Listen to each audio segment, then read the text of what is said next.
Hi, I'm Donna Jordan from Jordan Fabrics. Today I'm going to work on a pattern that's new for me and I haven't even named it yet. So these are the fabrics that I picked out here. Red, black, almost white. And I like to make a mock-up. These are just cut pieces that are cut the finished size, not with seam allowances, just the finished size, so I can see if I like the proportions. So I'm going to make some blocks like these, and then I'm going to alternate some of the same size that are not patchwork, some red ones and some black ones. And we're going to make this using strips, and then we're going to sew them together, and then we're going to cut those strips. So let's grab the fabric and let's get started cutting.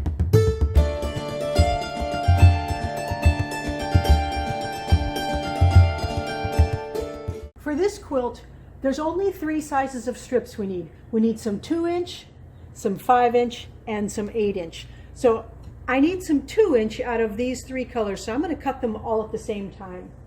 It'll be 6 layers, and so I'm comfortable cutting 6 layers. If you're not, you can cut less. I like to use my weight here to help hold that down, a really sharp blade, and we're going to cut all these.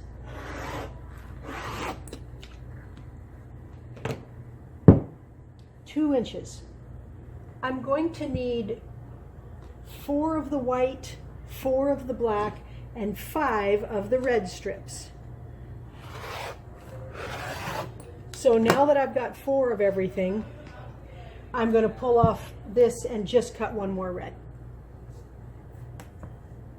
I've got all the strips cut and they're ready to sew together. Now we have all of these sizes available as a free download on our website.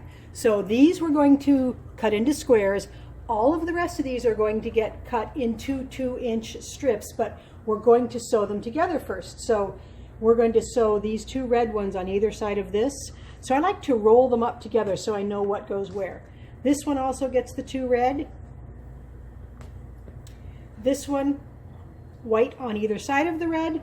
So I'm just going to roll these all up so I don't get mixed up. And then I'm going to take them over to the sewing machine and we're going to make strip units. We're going to sew these 3 strips into a strip unit. So we're going to use a 1/4-inch seam, and I'm going to use a pretty small stitch length because we're going to be cutting these after we sew it, and I don't want the seams to come apart. So I'm going to use a pretty small stitch length here. So let's sew these 2 together.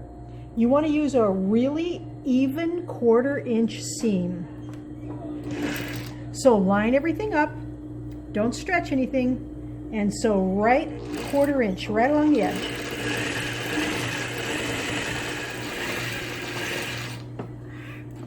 Now we're going to finger press this seam toward the dark side, towards the dark fabric. So I'm going to open it up with the palms of my thumbs here, and then draw my fingernail down there, and it's opening the seam and it's pressing. And it may stretch it a teeny bit, but that's okay because we're going to iron it when we're done. But this is the easiest way to get this open and flat.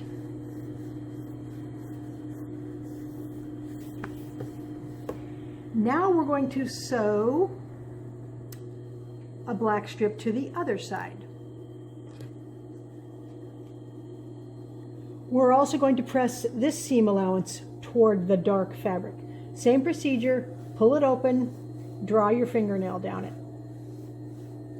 I've got this strip set sewn together, and again we want that seam allowance to go towards the dark fabric.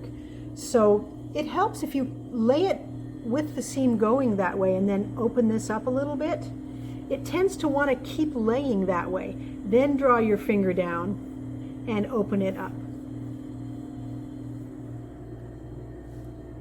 Now we're going to make a little bit wider of a strip unit here. We're going to put the red on either side of this guy. Same exact procedure that we used to make the smaller strip sets.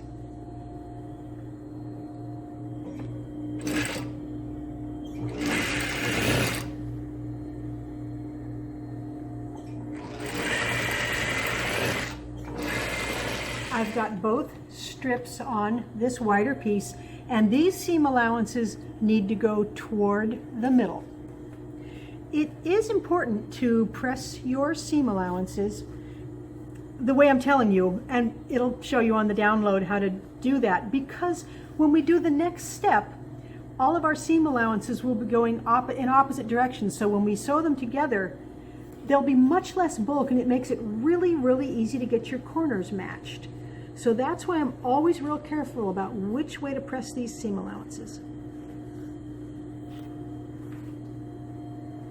I have all the strip units stitched now. So we've got 2 of these wider ones, 2 of these guys, and 1 of these. Now we want to iron them really, really flat. Because we finger pressed them really flat, they don't need a lot of ironing, but I always want to smooth it out on the ironing board here. I can feel that my seam allowances are facing the correct way, which is towards the middle on this. And I like to put a yardstick up next to this to make sure that I've got it nice and straight before I iron it. So I'm going to do it one time with no steam. Then I'm going to check the far end here, make sure it is straight also. And then I'm going to steam press it.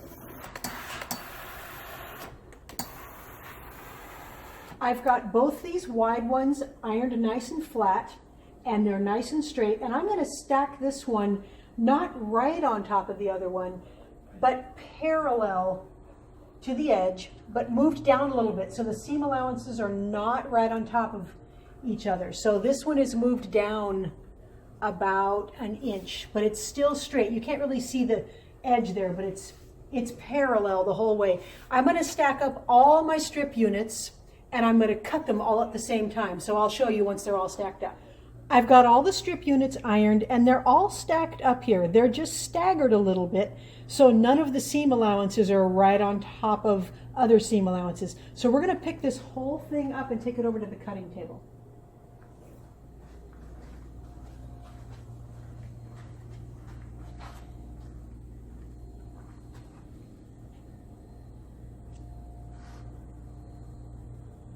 I'm going to get it nice and straight, and then I'm going to take my other 5-inch strips and put them right on top. So I've got everything all stacked up, and these are all going to get cut into 2-inch pieces. So I like to do it all at once. It's not a real long cut here, so I don't need a weight. I just need to make a good cut at the beginning here, and then go every 2 inches. This way, all the pieces are cut all at once. Now, if you don't feel comfortable cutting that many all at once, you can just use less layers. So you can see when we cut there, we've got all our pieces all stacked up here, and then we'll just sort them out afterwards.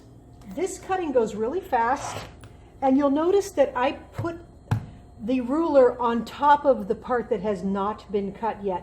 And I'm cutting on a lower table than I normally work on, because when I'm cutting something thick like this, I like to get my weight over it, and I'm not that tall. So my husband's cutting tables are a little too high for me to do this accurate cutting. Last step is to cut some 8-inch squares. So I've got my black and red fabrics all stacked up here, and I'm going to cut the 8-inch squares.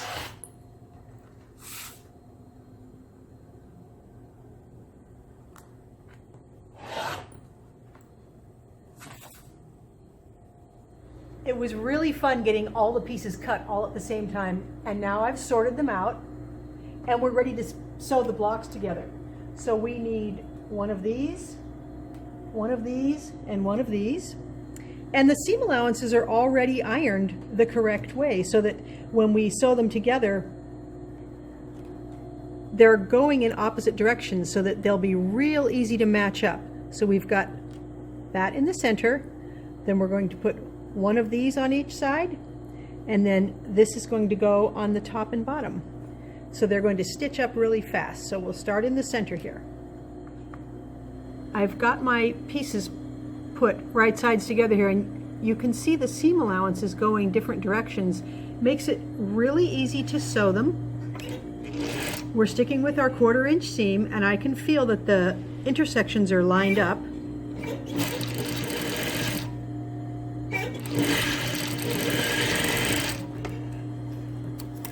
Now we're going to press this seam allowance towards the outside of the block, which will be to the left here.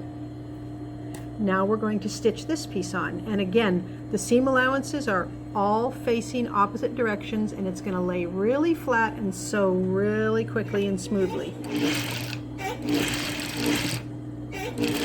So this seam allowance we want, again, away from the center. Just pull it apart and finger press it. Now we're going to put one of these on each side, and you'll see it's exactly the right size, and we just line everything up and stitch a 1/4 inch.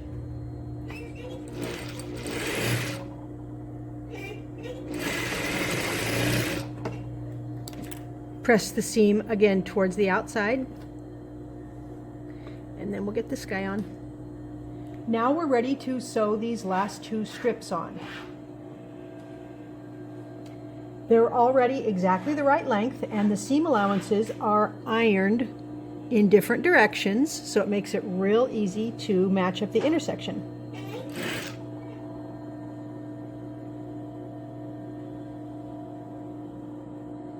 So I can feel that it's matched up with this finger. If you need to push it up or pull it down a little, you can.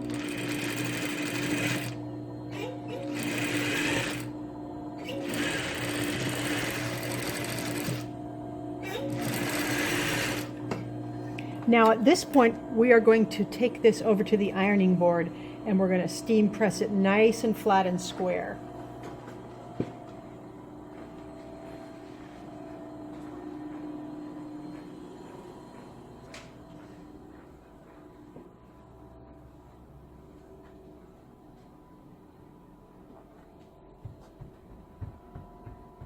I like to pat this down to make sure all the seam allowances on the back side are going the way we want them to. And then I'm going to iron it with this still closed.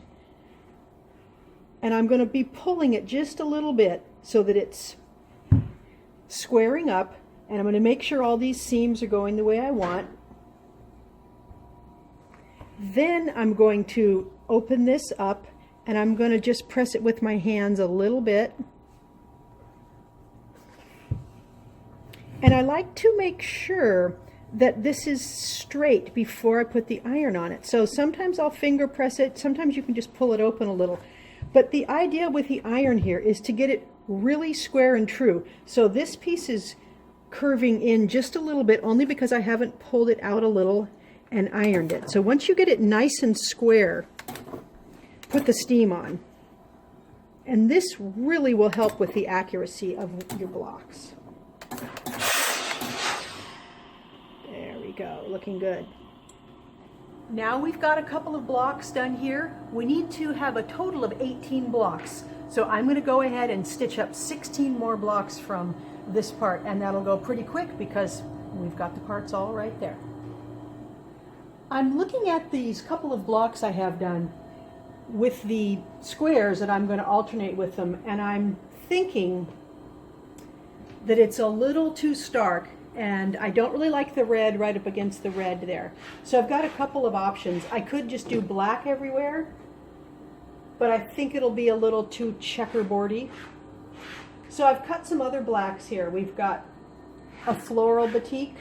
I could do that one, but it's a little too big of a print, and I think actually this one is going to look the best because it's black, so we've got nice contrast, but there's a little bit of print going on. Yeah, I'm going to use this one instead. So I always audition my quilts before I sew the pieces together. Even though I had the red and black cut, when I laid it out, it was not looking great. So feel free, it's your quilt. You can always make changes. I finished up all the blocks, and I alternated them with these speckly blocks here. Got the whole thing quilted, and I'm really happy with how it turned out. So here are my original choices. The solid black, it's pretty stark, and the red, you could use the red. You could alternate it. I just think this one looks a lot better. These blocks really pop now. It was really fun to make, really quick, really easy. I put 3 borders on it, and we did make a video on doing the borders, so you can watch that also. I've got a bigger batik on the back side here really fun. I always like to do something fun and interesting on the back, and that really is a fun quilt to make. So it turned out about 55 by 75. We do have all the sizes for cutting and the directions as a download on our website. So get some fabrics. I think these were the 8-inch squares, and we've got some 5s and we've got some 2s, so really easy cutting, really fast patchwork. Thanks for watching our channel, and have fun quilting.